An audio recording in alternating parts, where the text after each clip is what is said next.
ሰላም ወዳጆች እንዴት ናችሁ? ይህ የመፍትሄ ቤት ነው። የመፍትሄ ቤት ፖድካስት አዘጋጅና አቅራቢ ጂ ነኝ። ሁላችሁም በያላችሁበት ሰላማችሁ ብዝት ይበል። በዛሬው ዝግጅታችን ከአብዛኞቻችሁ በተደጋጋሚ ለሚደርሱኝ የተወሰኑ ጥያቄዎች ምላሽ እንሰጣለን። እስከ መጨረሻው አብራችሁን ስትቆዩ አንድም በከንቱ የሚጠፋ ጊዜ አይኖርም።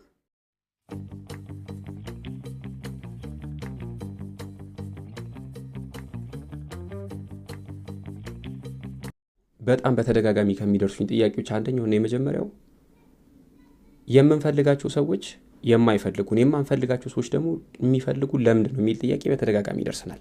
ለዚህ ጥያቄ ምላሽ በመስጠት እንጀምር። ይህን ጥያቄ ለመመለስ እንንቀሳቀስ ልናቅ የሚገባው አንድ ነገር አለ። እዚህ ጉዳይ ላይ በጣም ብዙ ጥናቶች ተደርጓል። በጣም ብዙ የስነ ልቦና ባለሙያዎች ለዚህ ነገር ምላሽ ለማግኘት እውቀታቸውን፣ ጊዜያቸውን፣ ጉልበታቸውን ፈሰስ አድርገዋል። ግን ደግሞ 100% ይሄ የሚሆነው በዚህ ምክንያት ነው ብሎ እንቅጩን የሚናገር የስነ ልቦና ባለሙያ ወይም ደግሞ ሰው አልመጣም እስካሁን ድረስ። እንደኔ ለዚህ ነገር ይሄ ነው እንቅጩ ምክንያት ብሎ የሚመጣ ሰው ካለ ለዚህ ሰው የኖቤል ፒስ ፕራይዝ በስነ ልቦና ዘርፍ ቢሸለም ሲያንስ ሆኖ ባይ ነኝ። ነገር ግን ደግሞ 100% ምክንያቱ ይሄ ነው ብሎ ሰው መናገር ባይችልም አብዛኞቹን የስነ ልቦና ባለሙያዎች ወይም ደግሞ የማማከር አገልግሎት ላይ የተሰማሩ ሰዎችን የሚያስማሙ የተወሰኑ ቲዮሪዎች አሉ። እነዛን ቲዮሪስ ኦር ደግሞ መላምቶች እንመልከታቸው።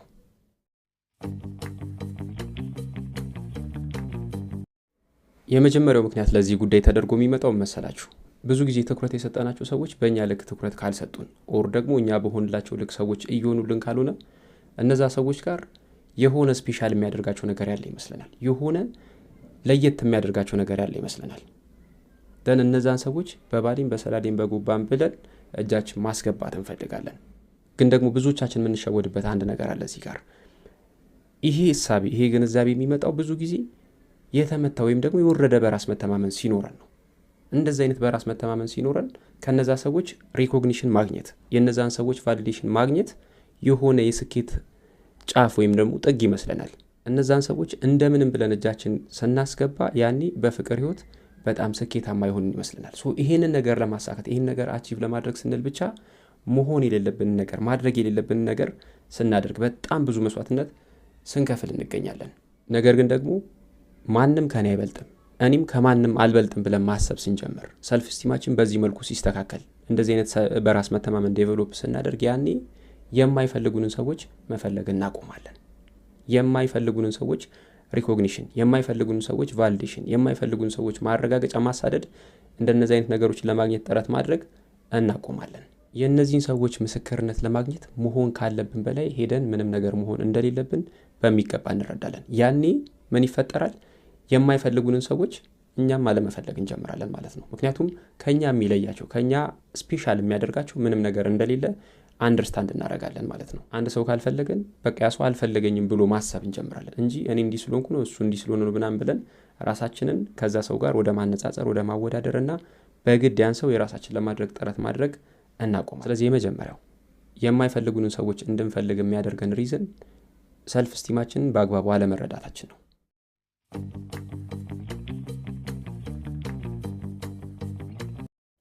ሁለተኛው ምክንያት ምን መሰላችሁ? አስተዳደግ ነው። እዚህ ጋር ከወላጆቻቸው በቂ ፍቅር ያላገኙ ልጆች፣ የወላጆቻቸውን ልብ ለማሸነፍ በጣም ብዙ መልፋት፣ ብዙ ጥረት ማድረግ፣ ብዙ መታገል ይጠበቅባቸው የነበሩ ልጆች ካደጉ በኋላ ፍቅር በቀላሉ የሚገኝ ነገር አይመስላቸውም። በብዙ ትግል፣ በብዙ ልፋት የሚመጣ ነገር ነው የሚመስላቸው። ስለዚህ እንደነዚህ አይነት ሰዎች የወደዱት ነገር ግን ደግሞ በቂ ትኩረት ያልሰጣቸውን ሰው ልብ ለማሸነፍ በጣም ብዙ ሲደክሙ፣ በጣም ብዙ ሲለፉ እንመለከታለን። በዚህ መንገድ የሚያስቡትን የሚፈልጉትን ነገር ማሳካት በጣም ከባድ ነው። ቢሳካ እንኳን ያ ከወደዱት ወይም ከወደዷት ሰው ጋር አብሮ መኖር ከጀመሩ በኋላ የሚኖራቸው ግንኙነት ሁልጊዜም ሚዛኑን ያልጠበቀ የአንድ ወገን ፍቅር ያጋደለበት ነው የሚሆነው። ይሄ ምንም የሚያጠራጠር ነገር የለውም። ሁለተኛው ሪዝን አስተዳደግ ነው። አስተዳደጋችን የማይፈልጉንን ሰዎች እንድናሳድድ እንደንፈልግ ሊያደርገን ይችላል።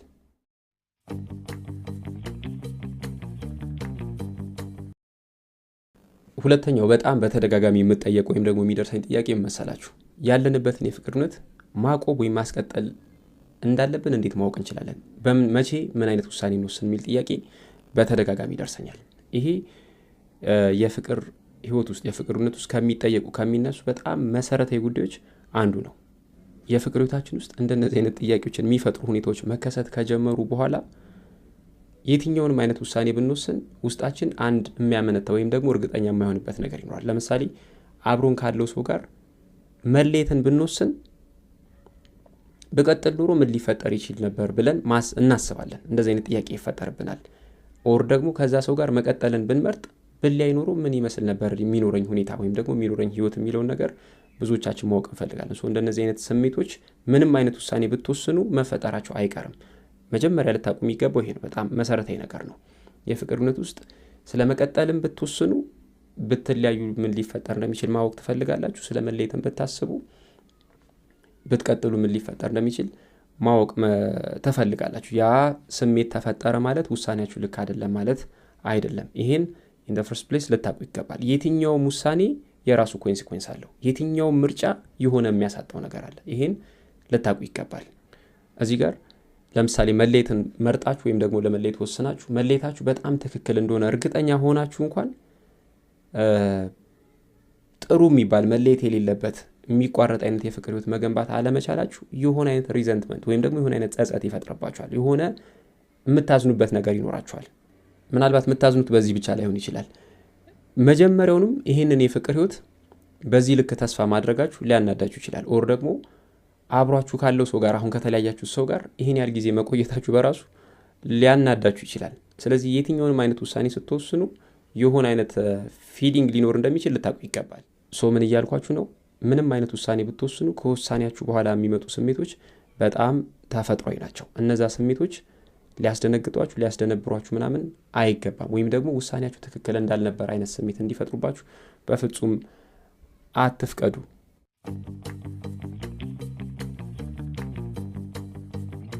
ከዚህ አንደርስታንዲንግ በኋላ ቀጥሎ የሚመጣው ጥያቄ ምንድን ነው? ታዲያ የፍቅር ህይወቴን ለማዳን ምን አይነት እርምጃዎች መውሰድ አለብኝ የሚል ጥያቄ ይነሳል። ይሄ በጣም ትክክለኛና ተገቢ ጥያቄ ነው።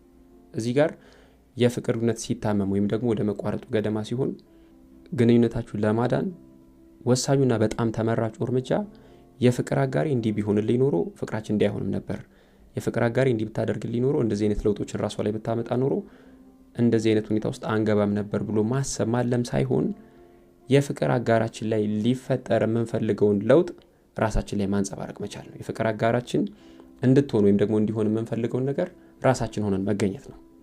ይሄ ራሳችን ላይ የምናመጣው ለውጥ ባይ ዲፎልት የፍቅር አጋራችን ላይ መጋባት ይጀምራል። ያኔ የፍቅር ህይወታችን መስተካከል። ስለዚህ ፍቅርን ሴቭ ለማድረግ የፍቅር ህይወትን ለማዳን ቁልፉ ያለው የፍቅር አጋራችን የሆነ ለውጥ እንዲያደርግ ወይም ደግሞ እንድታደርግ መጠየቅ ሳይሆን እኔ ምን ማድረግ አለብኝ፣ ከዚህ በፊት ያላደረግኩት አሁን ማድረግ የሚጠበቅብኝ ነገር ምንድን ነው ብለን ወደ ውስጣችን መመልከት፣ ራሳችን መጠየቅ ተመራጩና በጣም ትክክለኛው የመፍትሄ መንገድ ነው።